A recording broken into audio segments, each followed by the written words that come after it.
Olá, novamente aqui o canal Márcia Heloísa Conte a Sua História para mais uma live. Já faz quase 15 dias que eu não faço live, já estava saudosa, uma vontade de entrar em contato novamente com vocês. Eu adoro ficar lendo aqui as mensagens que vocês deixam.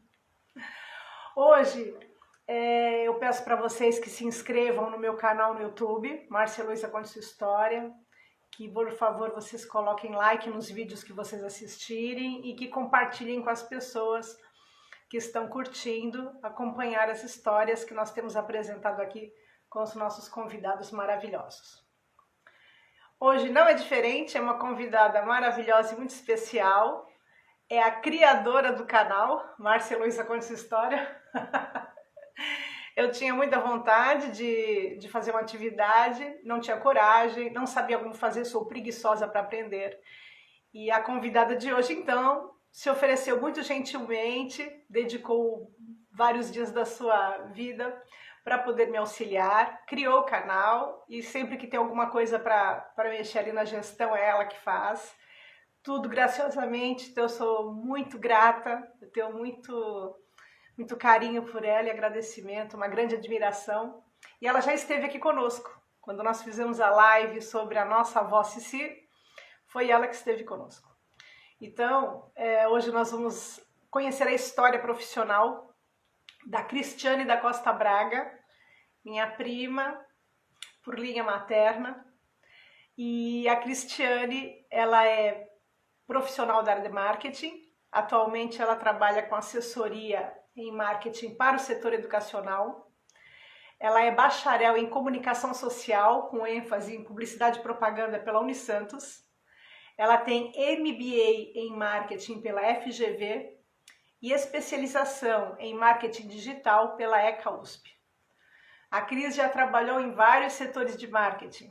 Ela já trabalhou no varejo da construção civil, ela já trabalhou no setor de móveis, ela também trabalhou no varejo de modas, atuou também no setor shopping e hoje então ela está desenvolvendo esse trabalho belíssimo na área educacional, onde ela também teve uma pequena incursão lá no início de carreira que eu penso que ela vai contar pra gente, tá bom? É um momento muito especial, ela é muito carismática, muito inteligente, muito aberta, uma pessoa super do bem, divertida, e eu acho que é uma ótima companhia para o nosso domingo. Eu vou chamar agora a Cristiane para entrar ao vivo conosco.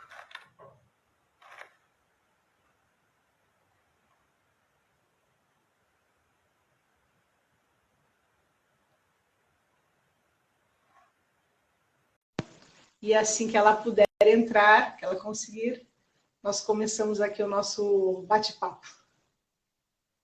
Vamos ver, estou vendo já a Maristela que está presente, a Glorinha, que é a minha fã número 1 deste trabalho maravilhoso. Deixa eu ver a Cris. Pronto. Pronto, Cris. Você pediu para ser visualizada. Já cliquei ali para você ser visualizada. Oiê! Ah, que maravilha! Tudo Como você bom? está? Que linda! Obrigada. Você também tá linda. Ah, começou a rasgação. A gente gosta, né? Você tá a verdadeira Cleópatra.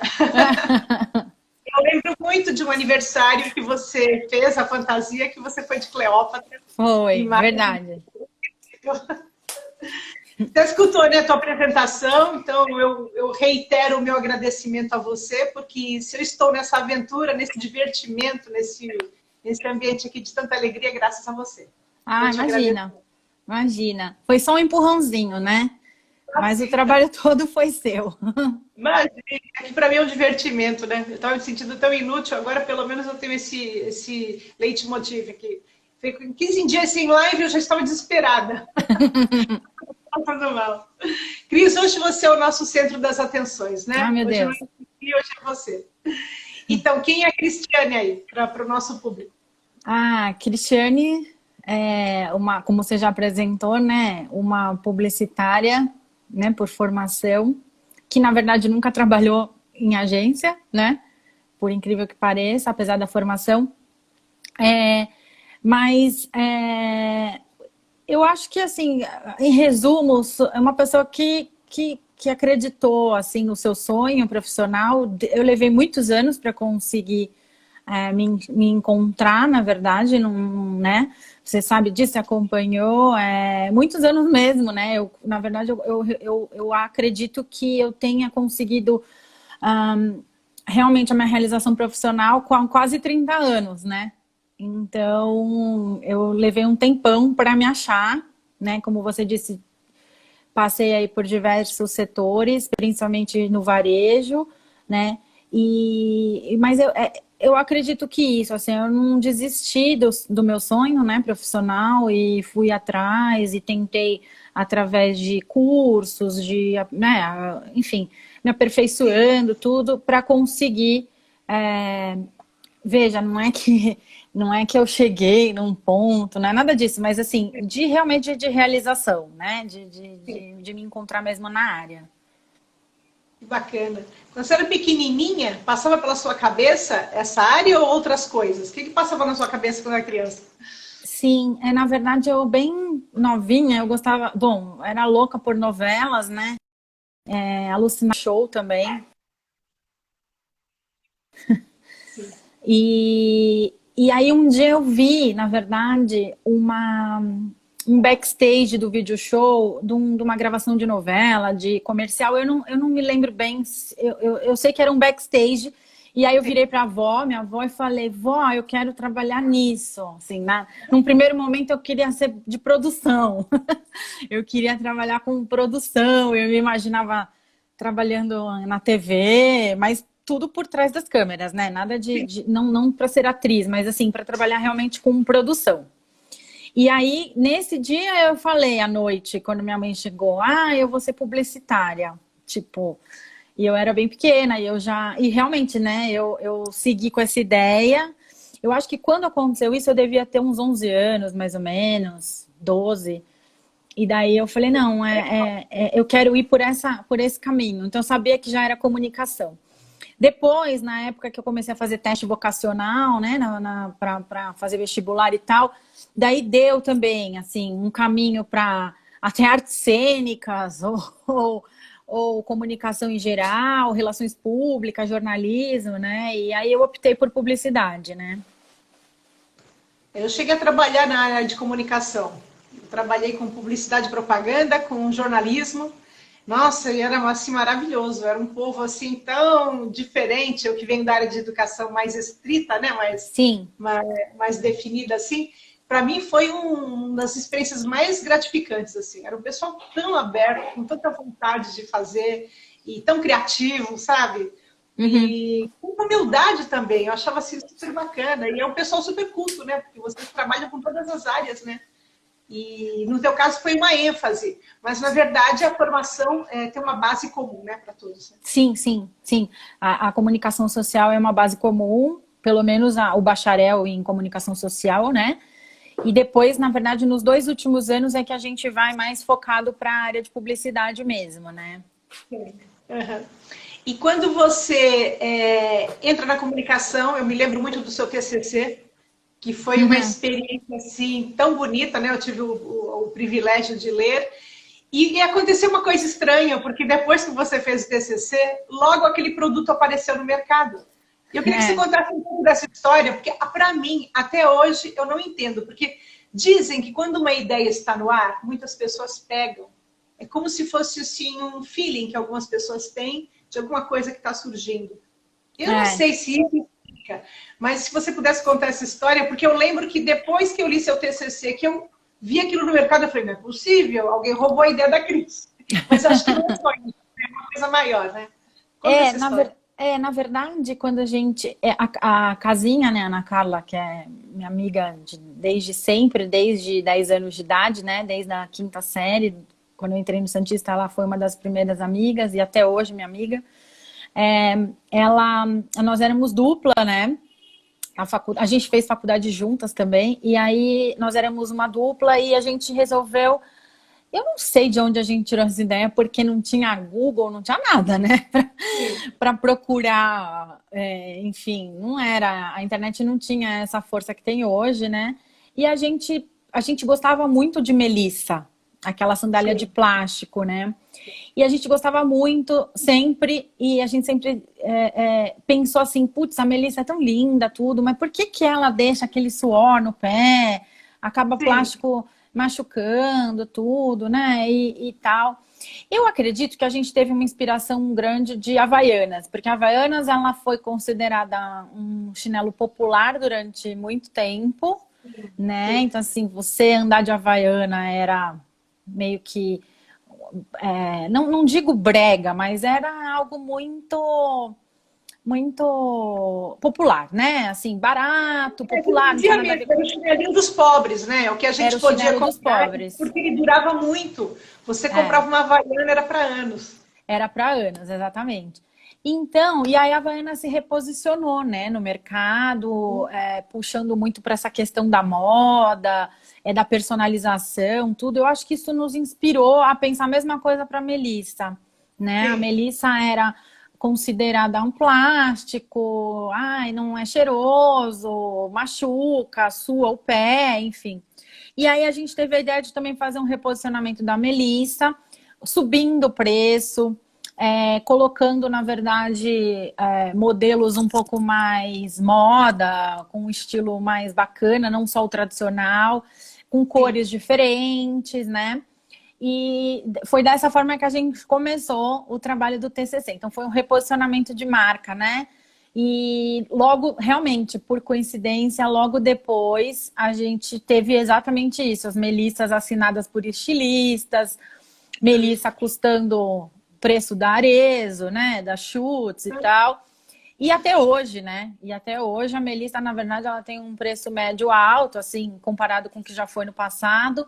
Realmente tem uma infinidade de modelos, cores, cheiros e tal. E ela tem loja própria, né? Hoje em dia ela tem loja própria nos maiores shoppings e, enfim, tem loja de rua. Ela é uma marca que realmente, ela tem uma, na verdade, ela tem uma loja conceito, inclusive na Oscar Freire, que é Caramba! super bacana, então realmente a Melissa, ela foi foi pelo nosso caminho do nosso TCC sem Não, querer. eu me lembro até que vocês fizeram uma proposta de propaganda que era como se fosse A como fala, a Cinderela. Cinderela, com Isso, você aquela lembra disso? translúcida, e depois a propaganda na TV mostrava isso. Era uma coisa assim, gente, me explica essa coincidência. Como é que Na surge? verdade, eu não sei, porque o que que a gente pensou na verdade? Como a gente está reposicionando a marca, vamos pensar numa Cinderela moderna, que não é aquela bobinha romântica, tá. Não, é uma mulher moderna, uma mulher que está na balada. E o grande lance do nosso filme, né, que a gente, na verdade, não chegou a filmar, mas a gente fez um storytelling, né, e um storyboarding das cenas, assim, a gente não tinha Sim. recurso, né, na época para fazer filme. E aí exatamente, a gente, na verdade, contou a história de uma moça, né, tipo uma Cinderela moderna, que vai pra balada, que tá de Melissa, uma Melissa transparente, que parece o sapatinho de cristal, então a gente fez esse link, né, com o sapatinho de cristal. E aí, essa moça, na verdade, ela não perde o sapato, ela tira o sapato e deixa de propósito para ser encontrada pelo príncipe, né? Então a ideia era essa mesmo, colocar uma coisa mais até, não sei se feminista, mas algo puxando para que a mulher tenha a decisão dela. A gente nem sabia o que a gente estava fazendo, né? Mas de uma certa forma tem um conceito importante de dizer, né? Eu vou deixar o meu sapatinho para quem eu quiser, né? Não vou ser escolhida, eu escolhi, né? E exatamente essa questão de fazendo um link com a questão romântica do filme, né? Da história da Cinderela mesmo, né? Da tradicional. É muito louco, né? Eu não sei de verdade, a gente não tinha muita fonte para pesquisa, não tinha essa força da internet. Então foi algo meio que com base muito na Havaianas, no que tinha acontecido com as Havaianas, mas também com puro feeling, assim, né? De vários, a gente chama brainstorming, né? Em publicidade, quando a gente se reúne para que é a tal da chuva de ideias, mas que a gente começa a colocar um monte de coisa que vem à cabeça E às vezes sai coisa boa. A gente gostou bastante desse trabalho. Apesar de super amador, a gente conseguiu fazer um reposicionamento. E isso foi legal. Legal, né? Uma proposta factível, né? Sim, sim, E verdade. eu me lembro, assim, que... Me lembro não, ontem eu estava pensando muito nessa live e estava pensando justamente no que você representa, assim, dentro da família, no sentido de uma nova geração de mulheres, né? Você e as meninas, assim, da tua faixa etária, todas vocês são muito diferentes. Eu acho que eu sou a última geração que ficou naquela dúvida entre em dar o passo à frente, ser mais arrojada, ou continuar com os sonhos lá dos anos 60, aquelas, entendeu? Assim, aquele romantismo, aquela ambiguidade de ser independente e ao mesmo tempo querer depender. Então, é um local, uma posição difícil na vida. E eu acho que a tua geração é essa que rompeu, né? E hoje, quando eu vejo assim na mídia, toda essa luta pelo empoderamento, a gente vê a mudança no cinema, nas novelas, nos livros, a mulher com uma outra posição, principalmente nos produtos para crianças, que as meninas agora têm novas heroínas, que estão muito nessa linha do que você falou, que ela não abre mão da feminilidade, não abre mão do amor, mas é ela que busca, ela que escolhe, ela que decide. E vocês já tinham antecipado isso, quando naquele momento eu não me lembro desse discurso ser tão forte. E vocês tiveram feeling não só para a questão do marketing, da publicidade, mas também para essa questão da mulher, né? Do feminino, né? Eu acho isso muito bacana. Sim, a gente realmente, porque se você parar para pensar anos antes, né, disso, na verdade a gente fez o TCC no final dos anos 90, né? Em 97, mais precisamente. E aí, não, mentira, anos 2000 já, 98 quando eu entrei na faculdade, então foi 2001 mais ou menos que acho que foi 2001 ou 2002 que a gente apresentou o TCC. Mas enfim, se a gente pensar 10 anos antes, uma mulher num comercial que deixasse o sapato de propósito ia ser a safadinha, né? A safada. Sim. Então, e a gente, na verdade, de uma certa forma intuitiva mesmo, demonstrou que não, que na verdade é a questão do direito da escolha, enfim, de ser realmente independente, não ser aquela Cinderela escolhida pelo príncipe e tal, né? Foi intuitivo, com certeza. A gente não tinha noção nenhuma. Me marcou bastante esse momento. Acho que porque eu te acompanhei, né? Teu crescimento, todo o teu estudo, é uma vida, né? Porque a gente tem a questão da admiração como pessoa, mas tem o laço familiar, né? E afetivo que é muito grande, né? Sim, com certeza, Eu me lembro que quando você termina o ensino médio e vai para a universidade, você faz ali uma primeira experiência profissional, muito jovem ainda, e eu achei aquilo muito bacana, né? Porque você, como filha única, a gente podia esperar que você não quisesse, né? Ir logo assim para o mercado de trabalho e enfrentar as coisas e ter sua independência, que é muito comum, né? Então, eu sou a filha única, eu posso me colocar confortavelmente nessa situação. E você não. Você termina o ensino médio, a primeira coisa que te convidam para trabalhar, você vai e já faz essa primeira experiência, né? Você pode falar? Porque essa experiência eu estava pensando também, que ela hoje você volta para a área onde você iniciou, é como um ciclo e você completa, não, um percurso. Sim, é uma coisa incrível. Até quando eu entrei agora na escola, né, o ano passado, tal, eu estava conversando com eles isso, né? Tudo começou numa escola, né? E foi realmente um flashback, né? De muitas coisas daquele ambiente, daquele ar, enfim. Mas como que aconteceu? Na verdade, eu sempre fui uma boa aluna, né? Assim, uma aluna média, assim, de notas médias, mas eu era uma aluna puxa-saco dos professores. Eu gostava de estar sempre no meio dos professores, dos adultos, até talvez por ser filha única e por ter tido um laço muito grande com a minha avó, tudo. Então, eu gostava muito das rodinhas dos adultos, na verdade, mais até do que as crianças da minha idade.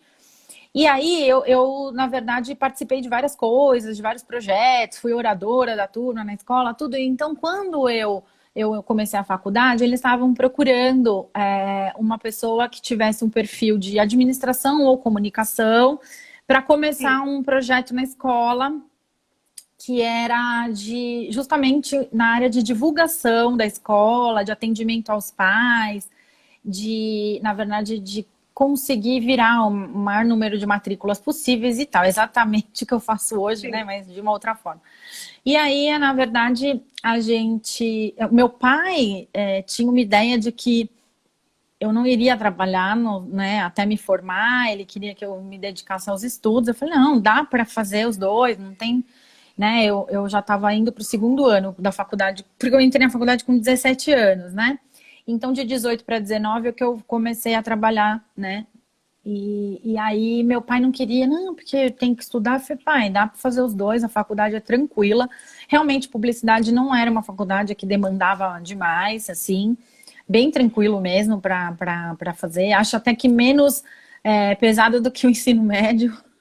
Estava mais leve que o ensino médio. Então, eu falei, não, deixa eu ir. Então, como que aconteceu isso? Na verdade, o Santista foi uma escola, o Colégio Marista, né? Que depois se transformou no Colégio Marista de Santos, que não existe mais, infelizmente. Ele foi uma marca muito profunda, assim, na minha vida. E eu vejo que na vida dos meus amigos também, né? Uma escola que tinha muito a pegada humanista, também religiosa, mas muito mais humanista, de formação de cidadão, Tanto é que os meus laços até hoje são todas as minhas melhores amigas começaram nessa época da vida, né? Estudando no Santista. A gente tem grupos até hoje no WhatsApp.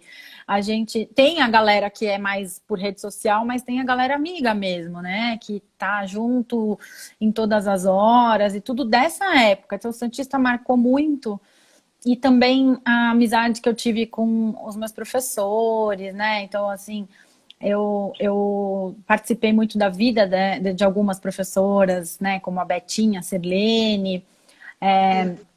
Então, e aí, quando, na verdade, eu tô na faculdade, a Betinha, que foi minha professora de matemática, de ensino religioso, ela, na verdade, teve a ideia de me convidar para trabalhar nesse novo departamento. Então eu voltei, e assim, a sair do Santista foi muito sofrido, assim, a gente chorava, eu lembro que a gente chorava uma semana antes, como vai ser, porque a gente amava a escola, se a gente pudesse a gente voltava à tarde para a escola, no outro dia para a escola, era algo que a gente amava, aquele ambiente, aquela turma, né?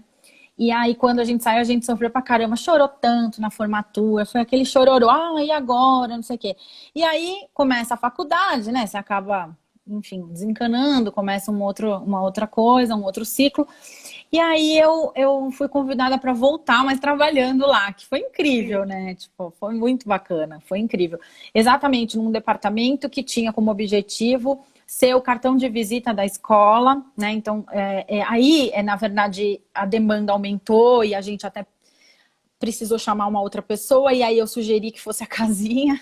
Então a gente trabalhou também juntas durante esse período. E aí a gente trabalhou juntas, né, na verdade, nesse estágio, né? Que a gente ficou no estágio. Então a gente fazia atendimento dos pais, a gente agendava visitas, a gente explicava a proposta pedagógica, a gente andava com as famílias por toda a escola, que era enorme, né? Sim. Então a gente fazia todo o tour. Lindíssima. Lindíssima. E aí a gente fazia toda essa questão, fazia também a parte de negociação para parcerias com escolas que não tinham ensino médio, que só iam até, né, só encerravam no fundamental. Sim. Então, a gente, quer dizer, hoje em dia eu poderia ter feito uma parceria com a escola que eu trabalho, né? Que vai até a educação infantil. E a gente fazia isso, a gente fazia alguns movimentos também de parcerias, concurso de bolsas. Foi uma experiência incrível, assim. Eu fui muito feliz lá durante o tempo que a gente ficou no estágio. E quando a gente saiu foi outro sofrimento, porque a gente sentiu bastante. Mas foi muito legal, muito bacana. E, de uma certa maneira, criou um percurso muito de coerência, né, na tua profissão, né? Quer dizer, desde do que você iniciou, tudo que você vivenciou, ainda que não fossem as mesmas áreas específicas, mas, no geral, era uma área comum, né? Então, eu acho que isso é interessante. Você conseguiu construir um portfólio, um currículo, que ele é muito coeso. Ele tem densidade.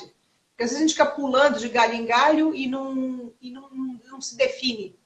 não é? E Eu tive poucas nesse ponto mudanças. eu me sinto um pouco como você, porque eu também, eu dei aula de coisas muito diferentes, mas sempre aula. Então isso Aham. também dá pra gente um lastro, né? Uma experiência. Sim, é verdade, é verdade. É. E aí eu sei que depois disso, né, saí do Santista e meu tio, na época, tinha um cargo de gestão, né, na Codesp, né, no Porto de Santos. E Esqueci dessa aí experiência. Essa experiência eu tinha esquecido. foi a Ah, segunda, na verdade. E aí na verdade, eles precisavam de um estagiário para a área de comunicação, podia ser relações públicas, jornalismo ou publicidade. E daí o meu tio me indicou, obviamente, né? sim. Lá e eu comecei, na verdade, como estagiária também nessa época da assessoria de imprensa do Porto. Foi muito legal, foi uma experiência rica. Nessa época também, uma coisa que me marcou foi a época que eu comecei a aprender a dirigir. Foi nessa época que meu pai começou a me ensinar. Eu já tinha carta, né? Já tinha tirado a carta, mas meu pai achava que eu não tinha condição. Então, ele ia comigo até a Codesp, eu ia dirigindo e ele voltava com o meu carro. Depois ele me buscava à noite e aí eu voltava dirigindo. Ok. E a gente fez isso Bacana, durante né? alguns meses. Mas foi um apoio, né? Porque eu acho que se não faz assim, é difícil, né? Pegar aquela coragem, né? De enfrentar um Ah, trânsito que não é fácil. Na verdade, eu ficava jogando na cara dele, né? Ai, não dirige porque você não me apoia, eu não dirijo porque você não me apoia. E eu me lembro que aí nessa época também ele me propôs, minha mãe e meu pai, né? Eles me propuseram, como na verdade um ônibus dali da Ana Costa pra Codesp dava um rolezão na cidade para chegar, não tinha nenhum ônibus direto ali, né? Aí eles, olha, a gente pode te ajudar a comprar um carro, mas você vai ter que pagar, eu vou dar uma ajuda na entrada e você vai ter que me pagar as parcelas por mês. Me lembro que eu ganhava R$ 300 e pagava 200 de mais. E a gente vivia bem, eu não sei como, mas a gente vivia bem, com 100 paus por mês, Pois é, mas não. a vida em Santos também era mais barata, né? A gente fazia coisas mais simples, né? Um passeio na praia, um refrigerante no quiosque, eram coisas assim muito mais simples, né? São Paulo tem uma outra pegada, então a gente É. conseguia se virar com R$ 100, não sei como, conseguia com R$ 100 passar o mês. E nessa experiência da assessoria de comunicação que você fez ali, o que consistia o trabalho especificamente? Era algum informativo que você preparava? O que era? Exatamente, a gente fazia, principalmente, 90% do trabalho era a preparação do clipping diário. Não existia Sim. internet assim, né, como hoje, então a gente fazia um clipping manual. Então a gente pegava o jornal e ia, na verdade, triando matérias que tivessem ligação com o tema do Ah, business, né, do core business da empresa, né, que seria porto, exportação, importação, coisas da cidade que são relevantes. Então a gente fazia essa triagem, recortava com tesoura, colava lava num no papel, sulfite, colava no sulfite, montava o dossiê. montava um dossiê diário e ainda fazia as cópias para cada um da direção. Sim. Mas É, era gostoso, né? Eu sou dessa época gutenbergiana ainda, do papel. Adoro o papel. Pois é, a gente fazia isso e a gente também, eu tenho uma lembrança que foi muito especial para mim. A gente teve uma gravação.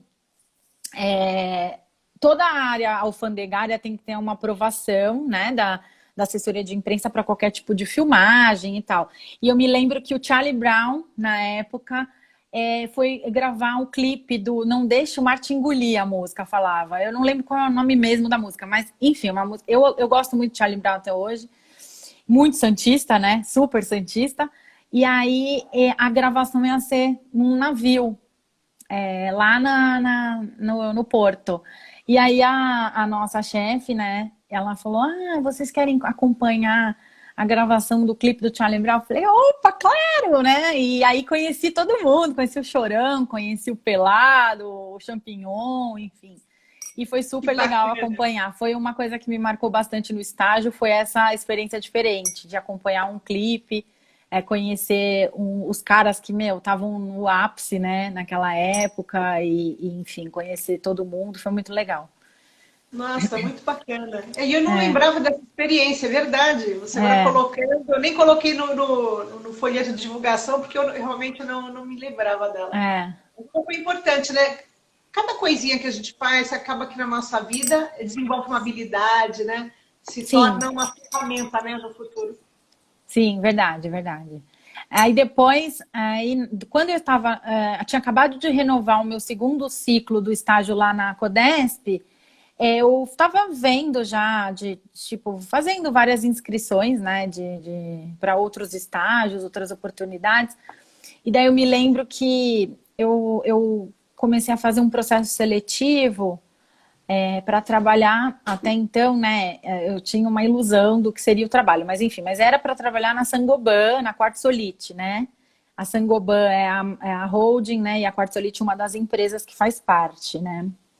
E aí eu comecei a fazer, foi um processo seletivo super longo, de 6 etapas, né? E aí a vaga era para estágio na área de trade marketing. Então eu imaginei que eu fosse trabalhar interno, sei lá o que eu imaginei. Na verdade, eu sei que eu passei e aí eu iria ganhar o dobro do que eu ganhava na época. E aí eu falei, eu acho que vale a pena, né? E aí Uhum. pedi desculpas até para para assessora de imprensa, né? Que era a minha chefe, porque ela tinha acabado de renovar meu estágio e tudo, mas enfim. E aí eu comecei a fazer um treinamento na Quartzolite, que foi realmente um treinamento de imersão, assim. A gente foi para a fábrica, a gente ficou hospedado num hotel em São Roque, a fábrica era em Jandira, não sei se ainda existe, mas acho que sim. E aí a gente começou a fazer um treinamento. Eu passei por todas as áreas naquela semana, né? Desde produto mesmo, da indústria, até a questão mais de arquitetura, de venda, de marketing. Passamos por todas as áreas, né? Num treinamento bem bacana. E aí, depois beleza, acabou o treinamento, vamos para os pontos de venda, tá? Aí, Baixada Santista era comigo, né? Então, os estagiários do Brasil inteiro estavam nesse curso. A gente se concentrou nesse hotel em São Roque. Daí foi muito legal, foi uma troca legal de experiências, né? Eu tenho alguns amigos até hoje que eu acompanho nas redes sociais. E aí, a gente fez isso e depois foi para o ponto de venda. E aí foi um choque, assim, para mim. Eu trabalhava, né, numa assessoria de imprensa, no escritório, enfim. E aí eu chego, né, no meu primeiro dia, chego eu não lembro se foi no Telha Norte, não, na Dicico, que eu não sei como chama agora, mas acho que não é mais Dicico. Mas é dentro do Praia Mar, do Shopping Praia Mar, até hoje tem lá. Ah, Daí sim, na ponta da chego, praia. na ponta da praia. Aí chego na Aparecida ali, né? Aí eu chego e Aparecida, o é cara, verdade, Aparecida. o gerente me recebe e fala: quem é você? Eu falei, eu sou a estagiária da Quartzolite. Aí ele, mulher? Aí, como assim? Aí eu olhei pra cara dele, por quê? Ele falou, você tem ideia de como que é o seu trabalho aqui? Eu falei, ué, mas eu me preparei, eu sei lá o que eu pensei, né? Assim, total inexperiente, não tinha entendido muito bem. Aí ele, na verdade, olha aqui, eu vou te mostrar. O último setor da loja, lá no fundo, onde não tem mais nada, o setor do cimento, da argamassa, do rejunte, uma poeira, uma sujeira, uns sacos enormes de 20 quilos. Aí ele falou, é isso aqui, ó, o teu trabalho. Aí eu olhei pra cara dele, ele falou, meu, vocês estão loucos? Botar mulher? Eu não tô entendendo. Aí eu falei, gente, o que eu vim fazer aqui? O que eu vim fazer aqui? Aí ele me deu meu uniforme, que era uma roupa, tipo uma calça cargo amarelona, sabe? Tipo, cara, eu falei, meu Deus do céu, como que vai ser isso? Aí ele, então, eu também não sei como é que você vai fazer. Eu fiquei desesperada. Falei, meu Deus, o que que eu fui me meter? Como é que eu vou cuidar disso? O Carregar que que a saco? empresa esperava que você fosse fazer? Que você fosse propagandear o produto? Na verdade, no fim eu acabei mesmo fazendo o que o que eles estavam imaginando. Mulher, na verdade, a ideia de ser mulher é para ter um atendimento mais personalizado, Sim. para você dar dicas de decoração. A gente tinha tido uma aula lá com um arquiteto falando sobre cores de rejuntamento, sobre dicas de revestimentos que combinam. Então, a ideia deles era, na verdade, transformar aquele setor excluído, assim, sombrio até, né? Numa coisa viva, uma pegada até mais humana, mais calorosa com os atendimentos, né? Então, essa era a ideia. Então, o que eu Na fiz? Eu falei, verdade, bem, você ia fazer aquilo que os canais de construção fazem hoje, né? Que hoje no YouTube você encontra canais que ensinam a escolher o cimento, a argamassa, o é, rejunte e os azulejos. Hoje tem todo sim, que você não tinha que tirar do zero, né? Porque o cara chegava ali é. sem ideia nenhuma, né? A ideia não era ter um carregador, né? A ideia era ter algo personalizado, como as outras marcas desses grandes, eles chamam de autosserviço, né, desses home centers, na verdade. Assim como tem hoje, já tinha na época, o cara do chuveiro, o cara da Deca lá, das questões das torneiras, e de todas as outras, quase todos eles têm promotores, a ideia era que tivesse também nessa área, que era muito jogada lá para trás e tudo tal. Né, dar uma cara nova a isso. Então, o que eu pensei? Eu falei, meu, ferrou, sabe? Ferrou, eu não sei o que eu vou fazer aqui, como é que eu vou carregar peso, não era nada disso que eu imaginei.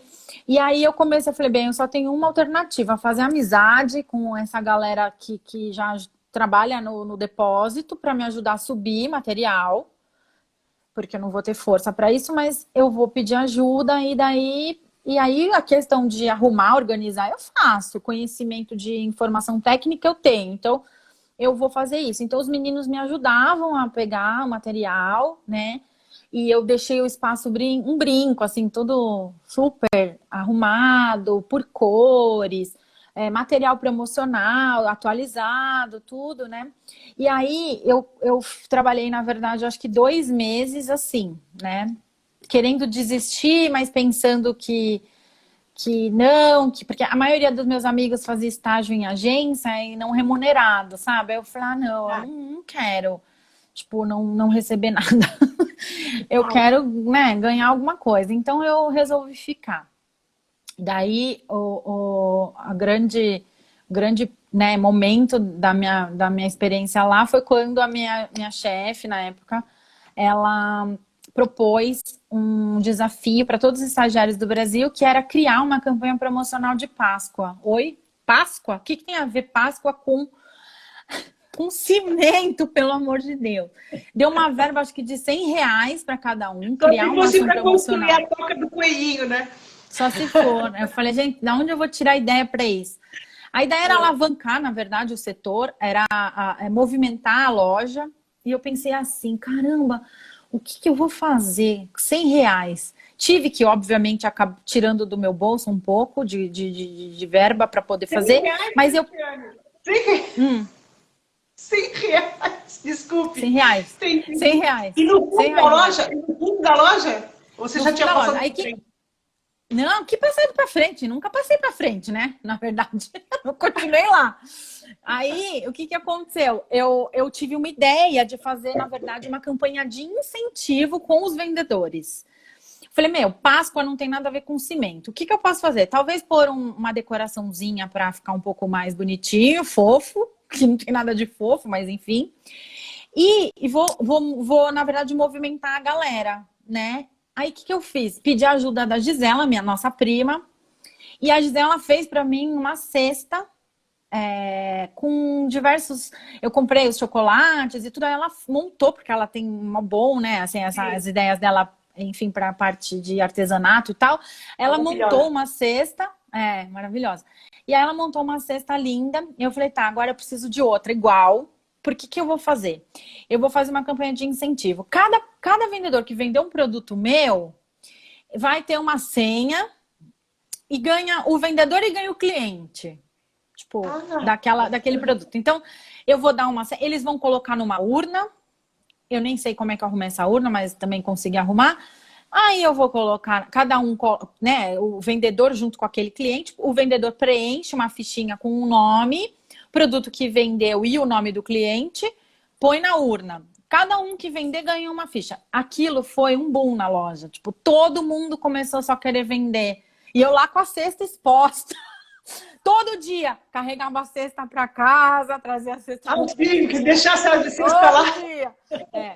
E aí, começou todo mundo. Só, lógico, os outros concorrentes não tinham ninguém. Sim. E ainda por cima, com essa campanha que eu fiz, é óbvio que só venderam cortisolite na Páscoa, né? E aí passou. Menina, que talento, não, que criatividade. Sei lá de onde eu tirei isso. Assim, eu pensei assim, gente, tá horrível, eu tô odiando aqui. O que eu posso fazer para dar uma melhorada nessa situação? E aí foi isso. E aí, quando foi em junho, a Páscoa tinha sido em abril, em junho a gente tinha uma reunião regional de todos os estagiários lá na fábrica. Fui. E aí, a nossa gerente lá na época falou assim, olha, foi tão legal, foi tão bacana a iniciativa de vocês que nós vamos fazer uma apresentação, cada um vai apresentar o que criou e a gente vai dar para vocês o resultado da venda, que vocês não sabem, como é que foi a venda e tal. Então, vocês vão ter que preparar. Vocês têm um mês aí para preparar. Gente, era tudo impresso naquele papel... Como chama, gente? Naquele papel transparente. Ah, eu sei. Eu sei o que é. Que não tinha PowerPoint, né? Esqueci o nome. Isso, que apresentava no retroprojetor. Punha o papel, apresentava uma tela, tirava o papel, punha outro. Gente do céu, enfim, foi assim.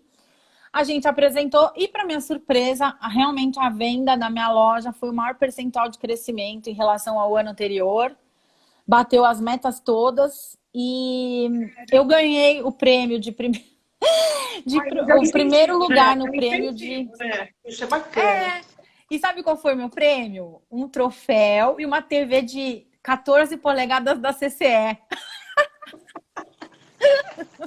Não tá bom? Caramba! Ai, que delícia. Foi engraçado, assim. Daí, dessa fase pra frente, quando eu ganhei esse prêmio da melhor estratégia, do melhor campanha de incentivo, daí a minha chefe meio que me promoveu. Na verdade, eu continuei ganhando a mesma coisa, com o mesmo cargo, mas em outra função. Aí eu comecei a ser a regional da parte de trade marketing da Baixada. Então, eu não punha mais a mão na massa, não ficava numa loja só, comecei a rodar todas as lojas da Baixada, entregando material promocional, analisando venda, vendo como estava o espaço, se estava de acordo, se estava faltando produto, se tinha reposição. Então, eu comecei meio que... Daí é só fazer realmente o controle. É isso que é o marketing mesmo? A palavra marketing, no nosso contexto que a gente está conversando, o que ele é exatamente, marketing? Na verdade, quem realmente trabalhava no marketing propriamente dito era a gerente de marketing, que tinha diversas funções e, dentre elas, cuidar do ponto de venda, que é o trade, né? Sim. Então, na verdade, a contratação dos promotores... para estar no ponto de venda, apesar de parecer não ser o perfil por conta das atividades, era uma forma dela ter profissionais de comunicação integrados à área dela de marketing, né? Então, o departamento, na verdade, era trade marketing, que é exatamente isso, alavancar a venda no ponto de venda, ter ações promocionais, ter... ações de incentivo, não permitir que falte produto. Então, quando a gente vai num home center, até hoje, e isso está cada vez mais forte, você está lá olhando o chuveiro, vem alguém da Lorenzetti, eu posso te ajudar? Sim. Daí você fica, o cara te dá uma aula sobre Lorenzetti, você vai comprar na outra, na Cardal, que não tem ninguém. Então, assim, a ideia é essa, oferecer serviço, oferecer informação, tirar dúvida. E isso faz com que realmente a venda tenha um crescimento, né? Então, é nessa pegada aí. Ah, entendi. Mas foi muito bacana essa experiência, né? Quer dizer, ela te deu uma É, alavancada até do ponto de vista de você perceber habilidades que talvez você não soubesse que tinha, né? Como essa questão é. de você estar assessorando outras pessoas, dando auxílio, tendo uma visão Sim, geral do produto no stand, né? sim, sim, verdade. Isso mesmo, é. E como é que Aí você vai? dali, Aí você fica dali eu aí fui até o pro. final da universidade? Até o final da Isso, fico universidade? aqui, fico até o final da universidade. Daí, quando eu me formei, eles tinham interesse que eu permanecesse, mas daí eu não seria mais estagiária, eu seria contratada, e a minha região seria ABC. E daí, Ah, eu conversando com os meus pais e tudo, a gente achou que era muito perigoso ficar subindo e descendo a serra todo dia, sozinha. É, eu não sei nem se nessa época já tinha imigrantes, para ser bem sincera. Mas eu ah, lembro de ser. Já tinha, né? já tinha. É, mas aí eu me lembro de acabar optando por. Ah, olha lá, a Pri falando que acredita que É. sentiu o espírito de equipe. É. Valeu, Pri! E E aproveitando para aí, agradecer, né? O pessoal entra, deixa mensagenzinhas, eu sim, nem sim, leio, para não atrapalhar a linha de pensamento, né? Mas agradecer esse povo todo aí que entrou com e deixa certeza, comentários. com certeza, obrigada. E aí, aí meu pai e minha mãe falaram, ah, não, não sei o que, para ficar indo e voltando, não é legal, o salário também não é tão bom, porque quando tu é estagiária, tu não tem os descontos todos, depois eu seria registrada, então eu receberia muito menos, ainda, enfim. E aí acabei que eu falei, ah, então não. Aí eu fiz alguns freelas, né? Tipo, nas férias, trabalhei com contação de história para criança num evento do Santista Não no sabia Praia disso. Mar. É, Não sabia fiquei um disso. Que mês. bárbaro. Fiquei um Ah, mês, na verdade, trabalhando como promotora de evento, coisa que depois eu também trabalhei muito no shopping, né? Na o que você contratação das fazia pessoas. nessa situação? Você se vestia e contava história ou você organizava a atividade? Na verdade, os dois. Na verdade, eu não tinha uma fantasia, nada disso, como às vezes acontece. Eu tinha um uniforme com a roupa da escola, com o logo do Santista. E aí eu fazia a organização das filas, abria o evento, fazia a reposição de material de folders. E aí tinham as atividades, e uma delas era a contação de histórias. Então tinha lá um ambiente com puff, com almofadas e tal, e aí eu contava, fazia a contação de histórias, né, em sessões já determinadas e tudo. Então, daí eu fiz Muito isso, um bacana. freela durante as férias, depois eu também fiz um freela no banco, no Unibanco, fazendo atendimento ali no Posso Ajudar, da parte da frente, odiei banco, assim, odiei. Nessa época eu começo a fazer dois processos seletivos, um para trabalhar no caixa do Unibanco, na época Unibanco, e um outro para trabalhar como trainee no varejo, que até então eu não sabia que era, mas era o Ponto Frio. Daí foram 8 fases do Ponto Frio. E assim, meus pais me ajudaram muito, né? Tanto bancando essas idas e vindas para São Paulo, como mantendo aí as minhas necessidades, né? Enfim, dos gastos normais mensais e tudo.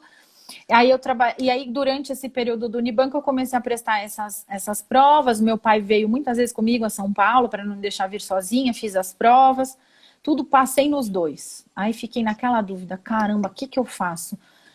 Vou para as trainee para trabalhar em São Paulo, levar 3 horas para ir, 3 horas para voltar de fretado, ou fico em Era isso Santos? mesmo, porque o trânsito era terrível.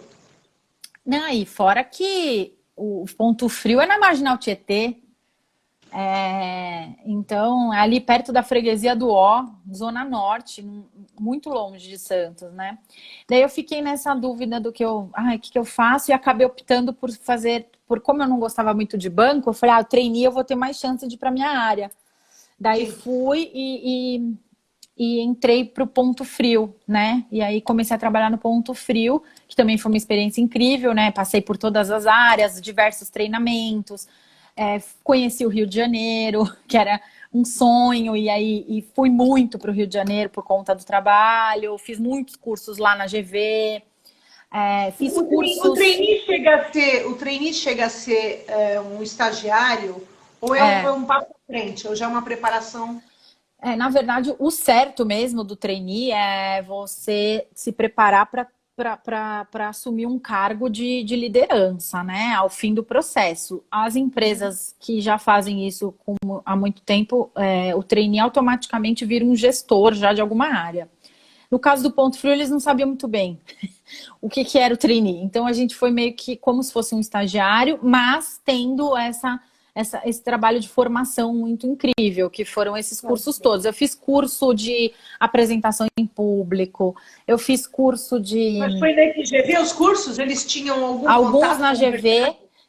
sim, eles fizeram alguns cursos na Parceria? GV, parcerias, que eu não sei como que funciona, mas são cursinhos curtos de extensão, então que levam uma semana mais ou menos, que era o dia inteiro. Então eu fiz matemática, não, mentira, fiz logística, fiz marketing, eu fiz um módulo de matemática que era para você ter uma ideia analítica da gestão. Eu fiz um monte de curso, de apresentação, como é que você se apresenta, que não pode passar na frente da apresentação, e a mão, e não, você está gesticulando muito. Então, a gente era filmado antes, era filmado depois do curso, muito legal.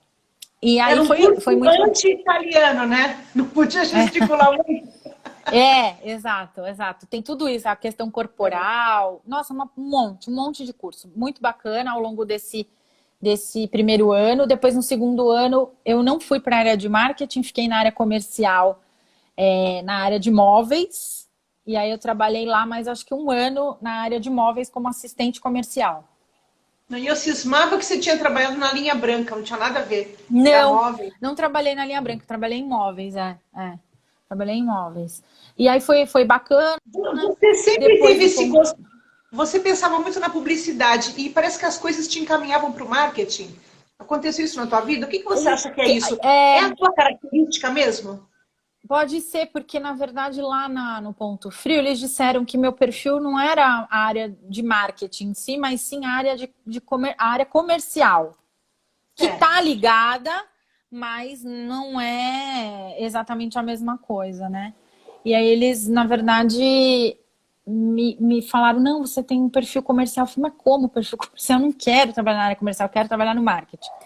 Enfim, foi uma frustração, de uma certa forma, também para mim, porque era algo que... Era um sonho, né? De trabalhar na área mesmo, especificamente. Daí não consegui no Ponto Frio. Aí fiquei um tempo desempregada e comecei a mandar currículo, fazer alguns processos. Fui chamada para um processo longo, 6 etapas, que era para CIA. Só que aí eu mais madura, já entendendo um pouco mais o mercado, já saquei que não era muito a minha praia. Mas eu precisava de emprego. A CIA é multinacional? Ela é multinacional. Ela é holandesa? Ela é holandesa. Não. Ela é holandesa. Isso mesmo. Na verdade, foi fundada por 2 irmãos, que são a CIA, Clemens e August. E até hoje, pelo menos até hoje, não sei, né? Mas até a época que eu trabalhei, tinham pessoas da família ainda no comando da empresa. Ah, sim. Aí quando é assim, como é que funciona? É como uma franquia? Não. Realmente, quem controla é a...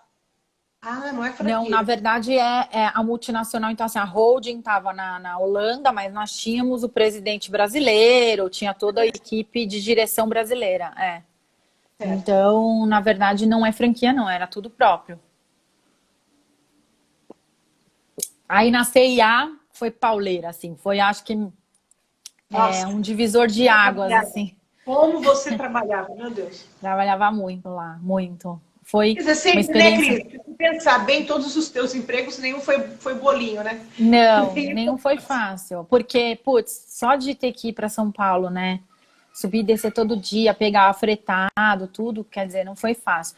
Na CIA, eu comecei na CIA, tipo, fazendo um treinamento de 6 meses antes de assumir a supervisão da loja de Santos.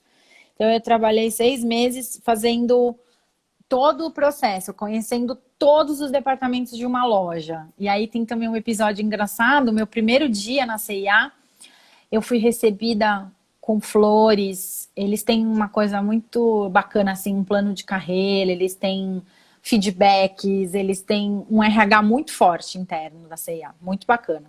Era assim, pelo menos. E aí eu fui recebida com flores. No elevador tinha um cartaz escrito Bem-vinda, Cristiane, não sei o quê. Eu, nossa, que legal, né? Que bacana, tal. Aí no São coisas segundo para a dia, gente pensar nas escolas, né? Porque eu não me lembro de nenhuma escola fazer isso. Geralmente a gente chega na sala dos professores e a gente se apresenta para os colegas.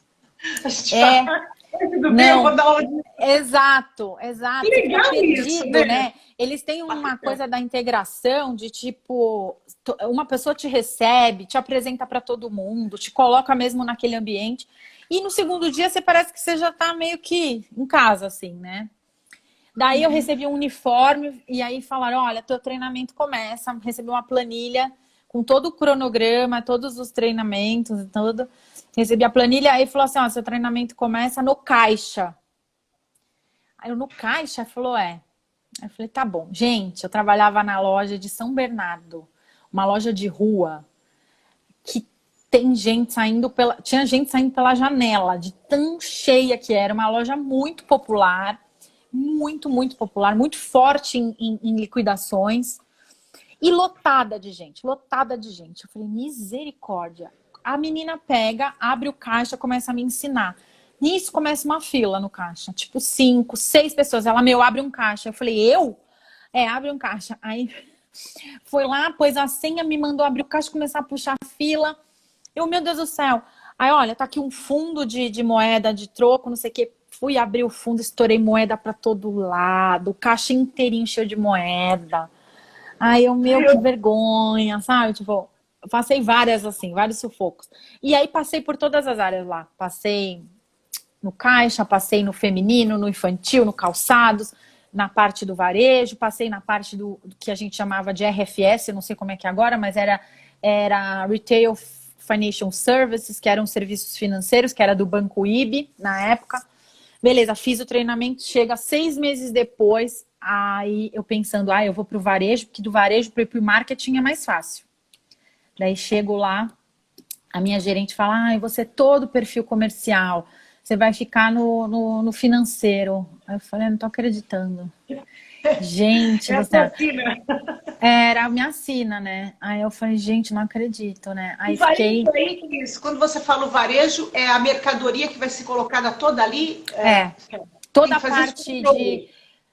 O processo todo de preparação da loja, o varejo também entrava, a parte de visual merchandising, que eu tinha um interesse, a parte de cartela de cores, de reposição de produtos, de troca entre lojas, de transferências e tudo isso.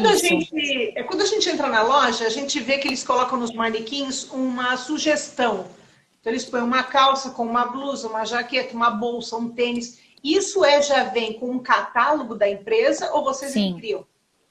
Na verdade, quase tudo, 90%, eu não sei hoje, mas 90% das coisas eram já pré-determinadas pelo escritório central da CIA. Então, inclusive nas etiquetas tinham algumas sinalizações que aquilo era um material para ficar na parede, aquele material não, um produto para ficar na parede, produto para ficar não sei aonde. Então, assim, já tem todo um direcionamento. Interessante. E aí Então, você fez todo esse treinamento, né? 6 meses de eu treinamento fiz. aí. Eu fiz, mas eu não, sinceramente eu não era feliz, assim. Não era uma coisa que me fazia feliz e realizada. Foi muito difícil, muito desafiador, assim. Principalmente quando eu assumi minha loja, né? Que aí assumi em Santos, perto de casa, tudo, todas as facilidades, mas era algo muito difícil para mim, muito difícil mesmo. Então, eu, eu tinha 10 metas por mês para bater, não era uma coisa que eu gostava, não, produto financeiro, banco, não era uma coisa que me encantava, que eu tinha essa veia, sabe, vendedora, não tinha. Tinha 60 funcionários, era muito pesado, eu era muito nova ainda e foi a primeira experiência mesmo de gestão de equipe, né? Então, para mim nossa, foi um super desafio, Mas Na gestão de equipe, você tinha que selecionar pessoas para trabalhar também? tudo, Não. mandar embora, contratar, trabalhar Pesado, né? problemas, Demitir fazer as é a coisa mais escalas. pesada que tem, né? Muito pesado, muito pesado. Foi, na verdade, você acaba se acostumando, mas nunca é uma coisa tranquila. Principalmente quando você tem que cortar uma pessoa que tem mais tempo de casa que você, que tem o dobro da sua idade, que aconteceu comigo. Sim. Tive que fazer essa, por questão de corte de custo mesmo. E era algo que nossa, bem, assim, bem difícil para mim, bem difícil mesmo essa experiência. Não só pela pressão das metas, mas também por responder por outras pessoas, né? Que foi a primeira Sim, vez sim. que eu tive que responder por outras pessoas. Mas, caramba, foi uma experiência, assim, de crescimento absurdo, assim. Eu cresci muito nessa época, profissionalmente, pessoalmente. Foi muito rico mesmo. E conhecer, né, Cris? Acho que você conheceu muito a personalidade, né? As várias personalidades e como Sim, lidar com cada uma, né? Porque você, ao mesmo tempo, não pode deixar de ter o lado humano, mas também o excesso de intimidade e de amizade também dificulta na hora que tem que tomar uma atitude putz, mais muito, profissional, né? Não é uma decisão muito, sua, mas é da empresa, né? muito. E aí, na verdade, eu fui chamada a atenção dos meus gestores justamente porque a minha liderança era muito maternal, né, de acordo com eles. E para um serviço financeiro não pode ser muito maternal. E aí, então, assim, eu tinha fila de gente para conversar comigo todo dia, de dividir problemas, enfim. Então, eu era muito mãe mesmo em alguns aspectos, e isso, claro, atrapalha, porque você precisa bater as metas, né? Do ponto Então, de economia mais humanizada era legal, né? Quer dizer assim, o capitalismo não e precisa ser só o lado cruel, né? Mas eu acho que é bacana quando tem esse lado mais humanizado, né? não, Você tentou vivenciar, né? Mas é aquilo, a estrutura não permite, né? na verdade, e coisas muito positivas também, como eles têm uma estrutura de recursos humanos muito legal, tinham pelo menos. Quando a gente tinha, na verdade, um sistema, alguns processos, na verdade, de formação que eram muito interessantes. Por exemplo, tinham os trabalhos de desenvolvimento de pessoas, tinham programas que chamavam Face to Face, que era o teu momento com o teu funcionário para te dizer exatamente o que precisa melhorar, o que pode... se a tua carreira está direcionada ou não, se você tem chance ou não. Então, normalmente, quando uma pessoa era desligada, pelo menos na minha gestão, quando ela era desligada, não era surpresa, porque ela já tinha sido sinalizada. Eu tinha essa possibilidade, eu tinha esse momento para falar com eles, né?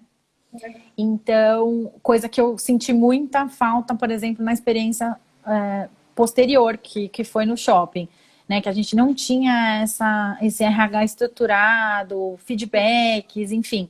Na CIA, tínhamos, e a gente conseguia, na verdade, realmente visualizar para onde a gente ia. E graças a esse trabalho de RH é que eu resolvi sair da CIA, né? Foi através de um processo que foi feito, um processo de desenvolvimento de carreira. E aí eu me lembro da psicóloga dizendo, olha, você está na área errada. Depois de todos os testes que eu fiz com você, a sua área não é exatas, né? Você não é perfil financeiro, você é um perfil mais artístico, de comunicação, de não sei o que. Eu pensando, eu sei. E, enfim, a conversa com ela, o feedback que eu tive dessa questão, desse estudo que foi feito de mim, é que me fez decidir sair de lá, né? Falei, enquanto eu posso, ainda sou mais nova, é a hora de eu tentar mudar, porque depois vai ficar mais difícil, mais velha vai ficar mais difícil de eu conseguir reposicionar minha carreira. E aí eu resolvi Coragem, né? mudar. E aliás, é uma marca sua desde o início, né? Essa coragem, né? De largar uma coisa que tá, digamos assim, que o time tá ganhando e você tem a coragem de largar porque sabe que aquilo não te realiza, né? Porque tem gente que vai levar empurrando com a barriga até o final da carreira, até esperando a aposentadoria, e isso traz doenças e tristeza e uma série de Sim, problemas, né? E essa tua coragem de fazer as viradas, eu acho assim, super bacana. na verdade a coragem também foi possível por conta do apoio financeiro do meu pai e da minha mãe. Nessa época que eu saí da CIA, eu estava fazendo MBA.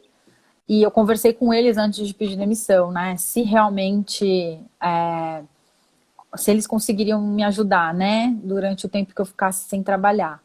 E aí foi também o momento que eu começo a ter o interesse por línguas, né? Voltar, na verdade, a estudar idiomas, que eu tinha feito inglês a vida toda, mas nunca tinha tido uma experiência fora do Brasil, nada disso. Então, quando eu saio da CIA, eu mantenho o MBA e começo a me dedicar também a aprender espanhol, né? É quando você entra em Então, contato com a Carmen. com a Carmen, maravilhosa. Sim, sim, sim. Aí eu começo a ter aula com a Carmen, me preparo, faço a minha primeira viagem internacional que foi para o México. E depois, na sequência, quando eu saio da CIA, eu vou para a Argentina, né? E fiz um curso lá o dia inteiro, de 15 dias. Um curso que era de manhã, era aula tradicional de gramática, e à tarde era um curso de business, né? Que era o vocabulário, né? E todas as expressões, enfim, de negócio, né? Para se apresentar, principalmente para a área de marketing e tal. Então, eu fiz isso também. E essa foi uma marca, né? De muitas viagens que você fez, você sempre colocou ali o duplo propósito, né? O cultural e também fazer cursos para sua área ou para a língua, né? Isso é bacana, né? Sim, sim. Esse mesmo foi o primeiro que eu fiz fora e foi incrível, porque ainda peguei um professor que era antropólogo, então ele me dava uma aula sobre política, sobre várias coisas da Argentina, que foi super bacana, assim, me deu um conhecimento diferente também, que eu não tinha, sabe? Achava que... Acho que travou. Você tá me ouvindo? Tá me ouvindo? Tá, agora voltou. Deu uma Deu uma cortadinha, travadinha. mas a minha internet, aliás, eu fiz muitas orações hoje, porque a internet ultimamente está cada vez pior aqui, Não, não gente. tem problema. Então foi isso. Aí eu tive esse apoio, então por isso que eu pude sair. E aí pensei, eu me lembro que eu mandei um e-mail para todos os meus contatos da época e falei, gente, me ajudem, eu quero mudar de área, eu quero ir para o marketing, se vocês souberem de alguma vaga, tudo. E aí que na verdade, uma amiga minha da época do Ponto Frio, ela era de uma agência de publicidade que atendia a conta do Morumbi Shopping, né? E realmente teve uma oportunidade lá, ela me indicou e acabei entrando no shopping e fiquei por 11 anos, né? Que foi realmente... Aí eu entrei realmente na área de marketing propriamente dito. Foi a experiência que mais me realizou até então, né? Antes da escola, mas como realmente aquilo que eu sonhava, que seria entrar na área, né? Na questão da minha realização, do meu sonho de entrar realmente na área de marketing. E essa experiência no shopping, eu acho que para você trouxe muitas referências também até para a vida, né? Porque o shopping, ele acaba que é um universo em si mesmo, e no caso ali do Morumbi, ele oferece perspectivas, assim, por exemplo, de moda, de organização Sim. de uma casa, de objetos interessantes e duráveis, de bom gosto e de boa durabilidade. Eu acho assim, muda muito a perspectiva de vida que a gente tem, né? Porque a gente vem de uma condição que não é que é limitante, mas que ofereceu um padrão para a gente conhecer. E eu acho que quando você está trabalhando ali, ainda mais na situação que você estava em contato com todos os setores da loja, né? Você conhecia tudo do shopping, né? E o shopping parece que é uma loja única, mas não é, né? É um ambiente... São diversas empresas dentro de uma. Quase viver um mundo à parte, né? Aquele mundo cheiroso, bonito, tudo muito agradável. Sim. Eu acho que isso também mexe com a questão estética, né, da gente, né? E uma outra coisa que eu me lembro muito, que acho que marcou muito você, é a questão de quantas pessoas fantásticas você conheceu ali dentro. Ali você trabalhou com setores que... Grandes nomes da música, do teatro, da moda. Sim. Gente, conta um pouco desse teu trabalho e dessas coisas todas que aconteceram com você lá. Bacana. Assim. É isso mesmo, né? É um mundo à parte, é um volume de investimento muito maior do que a gente estava acostumado em Santos, né? Nas empresas que eu trabalhei anteriormente. E São Paulo realmente o coração, né, do Brasil nessa questão de investimentos, de oportunidades. Então, foi uma experiência incrível. Eu acho que a que mais me marcou foi a primeira, que eu, na verdade, entrei no shopping, vindo da CIA, na ralação de loja, aquela coisa louca, de funcionário, de abrir caixa, fecha a loja. Tal. E aí, o primeiro job que eu peguei no shopping foi uma pré-estreia de um filme do Caetano Veloso. Que tristeza! Quanto É, sofrimento! foi incrível, né? Foi incrível. Eu falei, oi, como assim, sabe? E eu coordenei, na verdade, esse job, esse evento. E isso que você falou é muito engraçado, porque assim, o shopping, ele te dá realmente uma visão diferente, às vezes até um gosto, um olhar diferente para coisas materiais, né? 100% materiais. Porque a nossa família é uma família muito simples, né? A gente nunca teve muita oportunidade de, na infância, conhecer outros países, conhecer lugares requintados e tudo. Então, o shopping, ele propiciou essa visão, né, de que a vida não se restringia a Santos, né, que tem muito mais coisas e outras que apesar, e assim, a primeira coisa que eu fiz, na verdade, quando eu entrei e comecei a ver toda essa coisa meio glamour e tudo, foi procurar até um centro espírita. E é engraçado que o cara, ao me atender no centro, falou, pois não, o que a senhora precisa? Eu falei, olha, eu vim aqui atrás de um chão, de uma religião que eu acho que isso precisa, qualquer pessoa precisa de um chão. E eu quero ter um chão, eu não quero ser uma pessoa deslumbrada, eu não quero achar que Sim, o dinheiro do shopping é meu, sabe assim, né? Eu não quero mudar a minha essência por conta do ambiente que eu trabalho, pela convivência com porque artistas, ou enfim. E porque tem a diferença, né, Cris, entre o conforto e o supérfluo, né? Porque muitas vezes o excesso de produtos ali expostos e chamativos não são necessários, né? Eu É, acho que o que é o legal é você descobrir o que é que te traz conforto, bem-estar, prazer estético, né?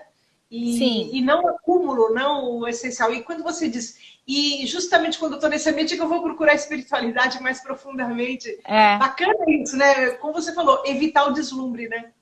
Exato, eu não queria ficar deslumbrada, eu não queria perder a minha essência, apesar de eu ser uma pessoa materialista, óbvio também, eu não Todos faria nós. marketing, não faria marketing se eu não fosse uma pessoa que tem essa veia, né, materialista. Lógico que sou, lógico que gosto de marcas, desde novinha ficava escolhendo que marca que eu queria, não quero usar essa porque essa é brega, essa não sei o que, era uma insuportável na adolescência.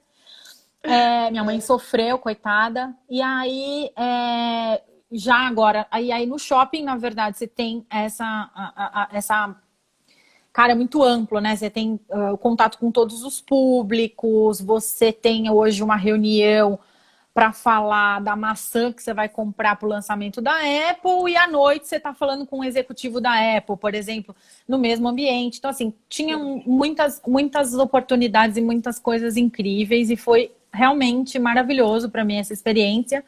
Muito trabalho, né? Bastante trabalho, muitos finais de semana trabalhando, muitas Natal, Ano madrugadas. Novo, Páscoa. Natal, Ano Novo, exatamente. Muito, muito. É, e também madrugadas para fazer as montagens e tudo, mas foi muito, muito incrível, assim. Eu trabalhei num primeiro momento na área de eventos, depois eu passei também para promoções, né? E foi maravilhoso, assim. Conheci realmente muita coisa bacana. Por exemplo, esse primeiro job do Caetano foi incrível. Poder coordenar um evento desse porte, né? Eu não tinha experiência nenhuma, na verdade, e foi muito, muito bacana, né? Tanto o apoio que eu tive, enfim, da minha gestora na época, que me deu essa chance, como de uma outra coordenadora que trabalhou comigo lá, que é a Tânia, que foi incrível, sabe? E tem uma coisa muito, muito bacana que eu aprendi com a Tânia e que eu sempre falei para o pessoal depois e falo hoje para as minhas funcionárias, minhas estagiárias lá da escola, A Tânia, uma vez, eu me lembro que ela estava sugerindo algumas coisas e falou, não, compra uma viúva, que era o Viuvê, né? Que o Viuvê clicou a champanhe, né? Não, compra, não sei o quê, porque eu acho que vai ser bacana, eu acho que é um presente ideal e tudo, ela dando ideias e tudo. Eu falei para ela depois, eu falei, escuta, você já tomou essa bebida aí? Ela falou, não, mas e daí? Eu tenho informação, eu sei o que é. Então, assim, eu não preciso ter uma Louis Vuitton para saber que uma Louis Vuitton é estátua, entendeu? Não preciso Sim. viver o ambiente Chanel para saber que Chanel é uma referência de moda até hoje. Então, eu comecei a ver isso. Eu falei, realmente, eu não preciso, na verdade, gastar o que eu tenho, o que eu não tenho, para me tornar parte disso. Eu tenho conhecimento para saber o que é bom, o que não é, qual é o público enfim, que funciona, que não funciona para aquilo, mesmo sendo uma pessoa né, de uma assalariada, né? Eu não preciso, na verdade, ser quem eu não sou. Então, foi bacana também nessa questão do desenvolvimento pessoal, da busca na questão da busca da espiritualidade também, começou aí, né? Mas vocês ali também realizavam muitos sonhos, né? Porque eu me lembro das Muitos. campanhas que vocês faziam, mostravam outro lado do shopping, né? Porque o shopping, de uma certa forma, ele te favorece a evasão. Você tá com um problema, vai para lá, ali você tem o cabeleireiro, você tem a roupa, você tem tudo, você gasta. E de uma certa maneira, resolve aparentemente um problema, né? De uma certa forma, ele escamoteia os teus grandes dramas interiores que você pensa que vai resolver com um tapa no visual, com alguma coisa que te preencha aqui no Brasil. Porém, tem um outro lado que a gente esquece, que é a pessoa que vai lá e faz um consumo e aquilo dá para ela a oportunidade de uma campanha, que ela participe, ela ganha um prêmio. Eu lembro de você contar de várias situações de pessoas que precisavam muito, que foram agraciadas nas campanhas. Parece que as campanhas escolhiam, claro, não escolhiam porque era um sorteio, mas parece que alguma coisa dirigia aquele sorteio para realmente atender quem precisava, né? Sim, tinha as duas situações, pessoas que precisavam e aqueles que não sabiam o que fazer com mais um carro porque não cabia na garagem. Que Isso eu não faz parte, sabia. é o público, é. O Então, que assim, comprova mais que um. não tinha Caramba, manipulação no sorteio, né? Prova que não, não tinha mais manipulação. um BMW, mas eu não tenho mais espaço na minha garagem, né? Então, assim, existiam essas duas linhas, sim, até porque o Morumbi é um shopping de classe A, mas ele é um shopping democrático, ele tem lojas Sim. também que atendem, na verdade, todas as classes, né? Não é o Então Iguatemi, né? não tem o posicionamento do Iguatemi, né? Ele tem um Sim. posicionamento um pouco mais democrático mesmo. Então, isso possibilitava as pessoas participarem das promoções, enfim, e realmente tinham essas duas situações, né? Mas o shopping é experiência, né? O shopping é experiência, é você, na verdade, oferecer para aquele cliente essa coisa do cheiro, da beleza, do entretenimento. São Paulo precisa muito disso, porque a gente tinha tanto evento, né? Eles têm até hoje, inclusive o Natal, esse ano tá lindo. A decoração maravilhosa. Então, assim, é sempre buscando, na verdade, alternativas para oferecer entretenimento, serviço, experiência e que seja mais agradável possível. E lá eu coordenei também, durante esses anos todos, na verdade, o primeiro projeto de grupo de relacionamento, de fidelização. Então, era uma imersão mesmo nas necessidades dos clientes, o que eles buscam, o que eu posso oferecer, o que faz com que o meu cliente volte ao shopping. Então, foi muito legal esse processo que eu passei também dessa experiência com fidelização, né? Que é uma coisa que a gente usa hoje muito também na escola, né?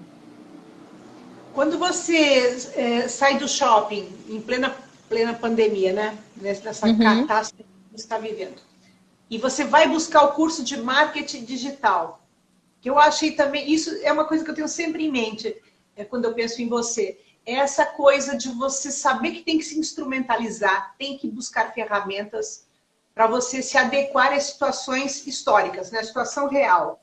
Não fica chorando a É, pitanga. Não fica chorando pitangas, né? É isso que eu tenho, é isso que eu posso fazer. A gente chora uma semana, desabafa, eu, cuida eu agora, chorei e 2 aí dias. Eu chorei nem dois uma dias semana. mesmo.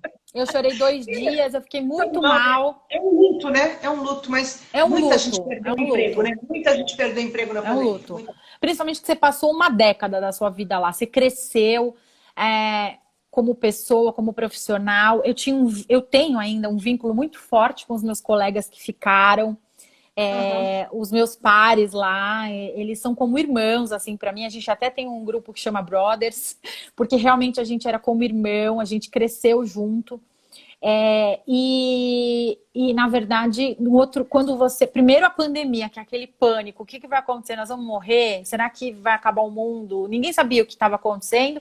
Aí eu perco o emprego e penso, como vai ser amanhã? Como eu não vou para o shopping amanhã, né? É um luto mesmo, é um processo. Então, 2 dias eu fiquei arrasada. Depois de 2 dias eu já comecei a pensar em perspectivas, em possibilidades, o que a pandemia podia me trazer de bom. Que me ajudou em algumas coisas, por exemplo, estar próximo ao meu marido mais, né? Então, viver com ele uma rotina na nossa casa durante muito tempo, muitos meses, que a gente tinha essa coisa do Santo São Paulo. Então, isso foi muito bacana. Então, comecei a olhar, na verdade, por esse ângulo. E aí, dá-lhe terapia, e dá... E questões também da espiritualidade, e ter um entendimento. E aí fui atrás do curso mesmo que você falou. Fiz o curso antes mesmo de saber para que área que eu ia. Eu falei, mas isso é uma coisa que está me faltando. Eu tinha pouquíssimo contato disso no shopping, então eu falei, eu vou para o digital, porque o offline eu conheço bem. Então eu tenho que ir para esse caminho do digital. E aí foi quando eu comecei, eu não fiquei nem um mês desempregada, né, na verdade, porque eu já comecei a fazer o processo seletivo da escola e eu saí do shopping em abril, na verdade eu saí 2 de abril e eu comecei a trabalhar já em maio na escola, né, então eu fiquei um mês, na verdade, sem trabalhar, então foi rápido, né, foi muito rápido. E a gente vê, assim, notoriamente a sua alegria nessa atividade que você está desenvolvendo. A Sim, gente vê que sim, você trabalha demais, a gente percebe que é um trabalho muito, assim, é. muito, que exige muita dedicação, mas a gente vê que você está brilhando, assim, a gente percebe uma É. alegria no seu semblante com essa atividade. Gente, eu nunca imaginei, né? Primeiro voltar ao ambiente escolar, né? Que foi meu primeiro emprego. É muito incrível, assim. O meu recurso, claro, é menor do que shopping. Tem algumas coisas que têm uma certa limitação, mas por outras é tão enriquecedor esse ambiente. É tão bom trabalhar com o som das crianças, sabe? E pensar nesse universo e contribuir, na verdade, com questões mesmo de consciência social e do que a gente pode fazer de melhor para o mundo. E a educação tem o poder tão grande, na verdade, tudo começa, né, com a educação. Então eu me apaixonei, assim, por esse universo, por essas questões da primeira infância. Então eu penso nos pais e nas crianças o tempo inteiro, a gente, né, todo o trabalho é desenvolvido para isso. Felizmente eu trabalho numa rede que vem crescendo e que vai crescer mais ainda ano que vem, então é muito pesado, tem muita coisa para fazer, mas é muito gostoso, é muito prazeroso, eu trabalho muito feliz mesmo. Já fiz 1 ano e junho, outubro, novembro, 1 ano e 6 meses. Já estou 1 ano e 6 meses e realmente cada dia uma descoberta, cada dia um novo desafio e é muito bacana, muito gostoso mesmo, estou muito feliz. Nessa tua história profissional, quais são os grandes desafios assim que você considera? O que é o mais difícil nessa área de marketing e o que é que você teve como das maiores realizações? Acho que o mais difícil é você entender primeiramente o seu público, né? O grande desafio é entender o comportamento das pessoas muda muito rápido, né? Hoje não tem mais um padrão, então tá sempre antenada com essas mudanças, com as tendências, com o que está acontecendo. O grande desafio é tentar ser o menos, como que eu posso dizer, eu acho, porque a minha vida é assim, então eu vou colocar isso no trabalho, é tirar um pouco do ego, tirar um pouco do achismo e ter um pouco mais de inteligência e também humildade para enxergar a necessidade da outra pessoa, né? Porque marketing é isso, é entender necessidade e gerar necessidade. Então, e principalmente em marketing digital, a gente estuda muito a questão das dores, né? Quais são as dores daquele consumidor e o que eu posso oferecer para que ele consiga Certo. resolver o problema dele e apresentar uma solução para ele, né? Então é muito louco. O que acontece? Então, por exemplo, o Google, né? Um exemplo assim bem clássico do marketing digital de hoje. Eu preciso chegar no pai e na mãe que tem a necessidade de colocar um filho num berçário, por exemplo, Sim. né? Então, a mãe tá com aquela situação, caramba, pandemia, mas agora eu vou voltar a trabalhar, minha licença maternidade acabou, então, putz, eu percebo que o meu filho tá, tipo, regredindo no desenvolvimento porque ficou muito tempo em casa. Eu preciso procurar uma outra escola porque eu não fiquei satisfeita com a escola atual durante a pandemia. São N situações de dores e necessidades, né? Então, o meu trabalho exatamente, o desafio é chegar nesse lead que a gente chama em marketing, que é nesse pai e mãe potenciais, e chegar e falar, eu tô aqui, eu sou o Fadelito, eu ofereço educação com qualidade, eu tenho uma estrutura moderna e segura. Então, todo o meu trabalho visa chegar nessas pessoas. Tipo, tô aqui.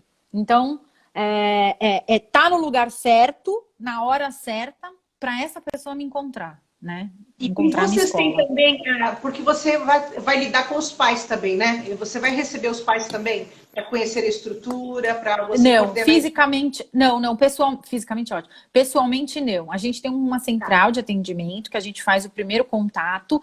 A gente tem um passo a passo de que a gente chama de Customer Experience, que é a experiência do consumidor. Trabalhamos com funil de vendas desde o primeiro contato com essa família. Porém, a visita presencial é feita por cada diretora de cada unidade. Até porque são 21, né? Não é fácil. Seria impossível apresentar. É uma rede completa.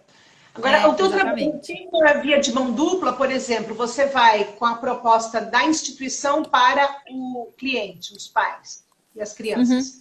Mas também aquilo que os pais e as crianças demandam também é passado para a estrutura ou o seu setor não se envolve nisso? Se envolve também de uma certa forma que a gente chama no funil, que é o pós-venda, né? Que seria a ação. Então, o marketing também trabalha para a fidelização desse pai e dessa mãe. Claro que o dia a dia e o departamento pedagógico está diretamente ligado a esse pai em todas as suas necessidades diárias e cada situação de cada criança.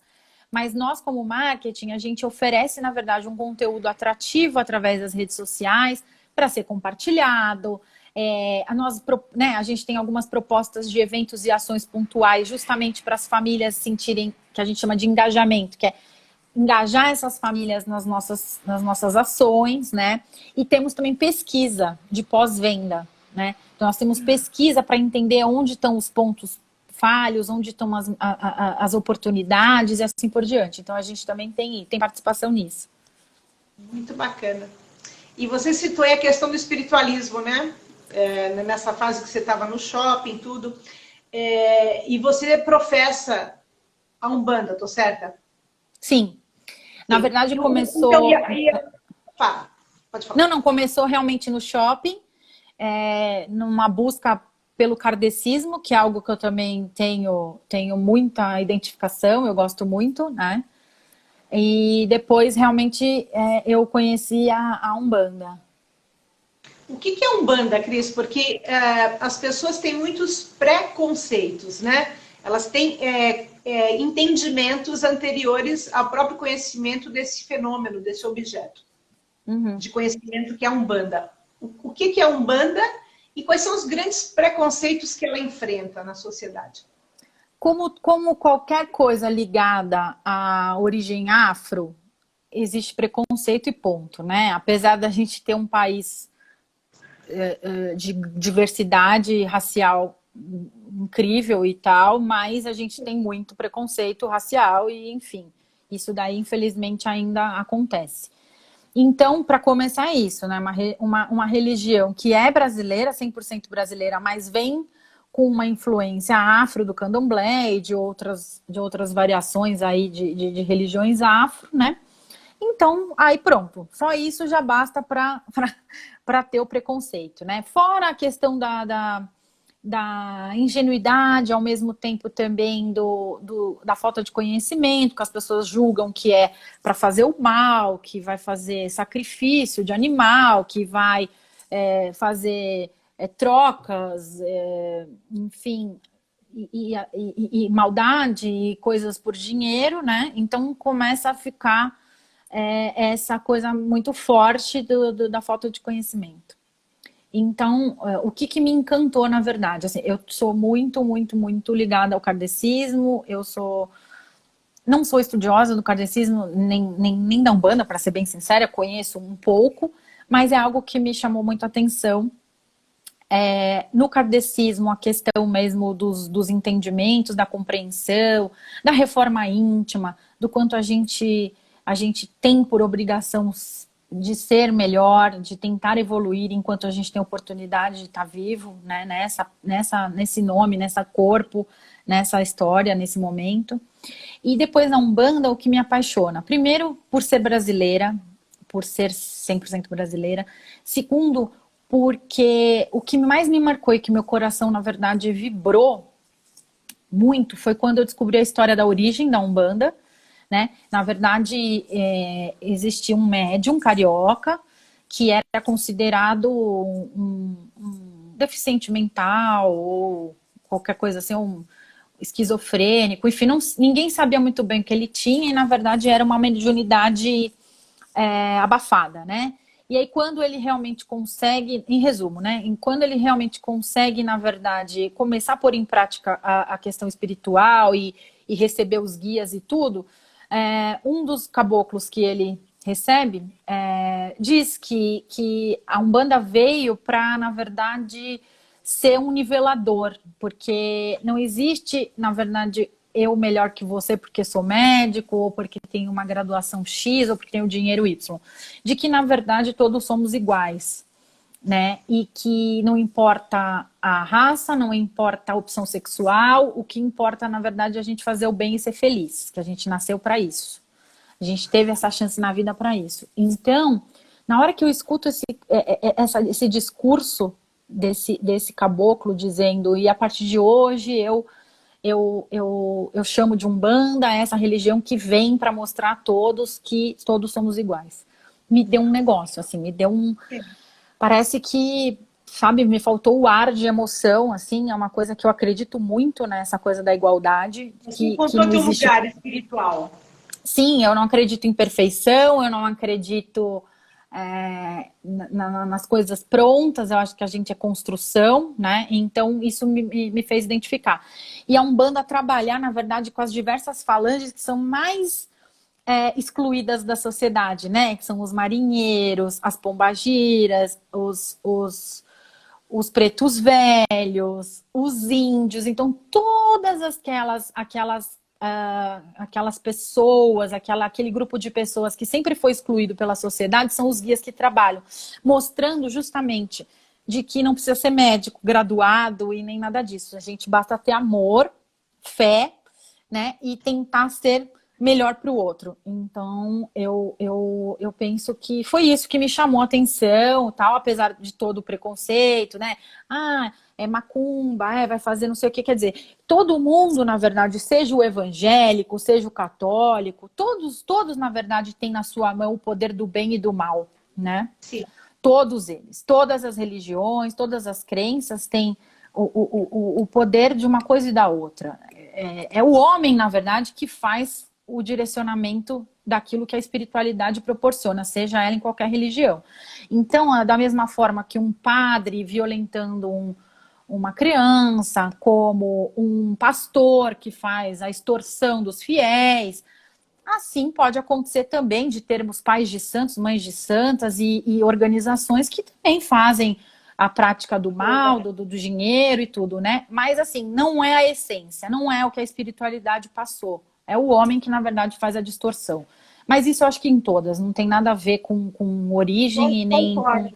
Né? São as instituições que muitas vezes promovem, né, justamente o desvio daquele que o avatar inicial ou do que os criadores iniciais propunham, que era uma coisa belíssima. A gente vai ver isso tanto no cristianismo quanto no islamismo, e tudo a gente vê exatamente o que você disse, né? Em todo lugar tem gente boa e tem gente não tão boa, que não entendeu ainda que está conspurcando, né, os ideais Sim, originários, né? Isso é um problema, né? sim. E outra coisa também, aprender a respeitar o tempo de cada um, né? Cada um está num processo de evolução individual, cada um tá num processo diferente e num tempo diferente da sua evolução. Então é muito difícil, você sabe como a gente tem um gênio parecido em algumas coisas, até pelo nosso Gente, signo. geminianas saiam da frente, tem geminianas. Geminiano é um furacão, né? E aí, na verdade, você vai entender, puxa vida, eu quero exigir que tal pessoa pense como eu, mas ele não está na mesma evolução, e nem eu na dele, e nem sabemos quais são as missões, né, de cada um. Então a gente é muito exigente, muitas vezes a espiritualidade ela dá mais uma tranquilizada, assim. Eu acredito que isso me ajudou muito. Eu tinha uma personalidade muito de combate, né? E hoje eu sou muito mais da paz, eu evito conflito, mas não é só pela questão da religião, também por idade, né? Por experiência de A vida que a gente gente cansa, vai. né? Se bem que eu já A nunca gente sei. cansa. A gente cansa. E eu, na verdade, eu sou filha de Ogum e Inhansã. E tem uma fama, né, que Inhansã... Então, e assim, eu tenho horror a ficar colocando a culpa na orixá, né? A gente é que é culpado, né? O Claro. orixá, ele dá ferramenta É para a como gente ter... signo. É como signo. É como o signo. O orixá dá força para a gente construir o nosso caminho com falhas e até... Eu acho tão incrível isso que o orixá, na verdade, não é santo, né? Como a gente acha que santo não tem problema, não tem defeito, não sei o quê. Não, até os orixás, eles têm seus pontos fortes e seus pontos fracos, né? Por exemplo, em Porque Yansan, essa coisa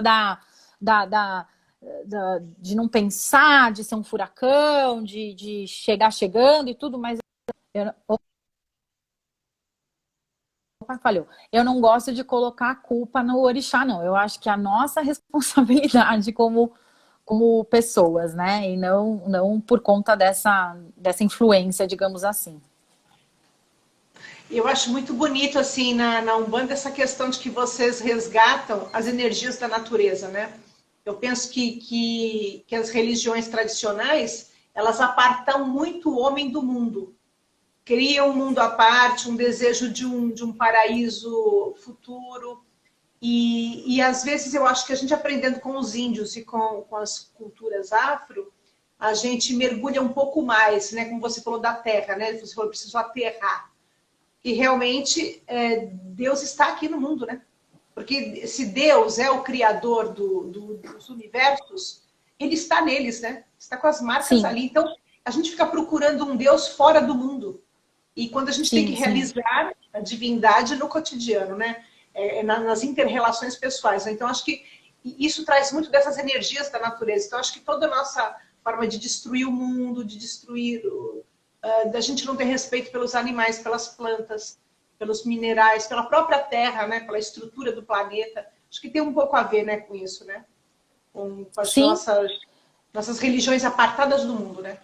sim, sim, com certeza. E é nisso também que me faz ter esse amor e essa crença nessa linha, né, religiosa, por conta disso, por conta da valorização da natureza, do respeito pelo índio, por tudo que ele construiu, que ele nos ensina, pela sabedoria de um preto velho e assim por diante. Então, tudo muito ligado à natureza, ao respeito e à igualdade, que eu acho que é o principal, né? Não, ninguém é melhor que ninguém e ter essa coisa do nivelador universal, que normalmente é a morte, né? Mas aí, quando a gente está vivo, a gente também tem que tentar ter esse parâmetro, né? O termo macumba, quando eu era jovem, que eu me tornei, naquele momento, kardecista, né? Hoje eu acho que eu estou numa posição mais universalista, mas naquela época eu passei por mais de 20 anos me autodenominando kardecista. Eu lembro de amigas de infância, porque eu sou oriunda do catolicismo, né? Eu fui católica Sim. até 18 para 19 anos. E elas me chamavam de macumbeira, quando descobriram que eu estava indo para uma área espiritualista. Quando as pessoas falam esse macumbeira, isso é um termo inadequado dentro da Umbanda? Ou vocês não se importam tanto que as pessoas usem? Como é essa situação? com o termo Na macumba. verdade, macumba, na verdade, é um instrumento musical afro, né? Que, por questão popular, acabou se tornando um sinônimo de umbandista, de candomblé, enfim, dessas religiões afro. Mas, assim, eu não tenho uma grande experiência em outros. Na verdade, eu tive uma única experiência de trabalho mediúnico em uma organização, né? Eu não sei como são nas outras, mas no local onde eu frequentei, me batizei e tudo, não tinha muito esse problema. A gente até brincava, sabe? Com a questão do nome, tudo não era uma coisa tão ofensiva. E a gente entende que é a ignorância, assim, que as pessoas não têm conhecimento e aí acabam mesmo falando o que todo mundo fala, né? Então, acho que não é uma coisa que pega tanto, não, na verdade.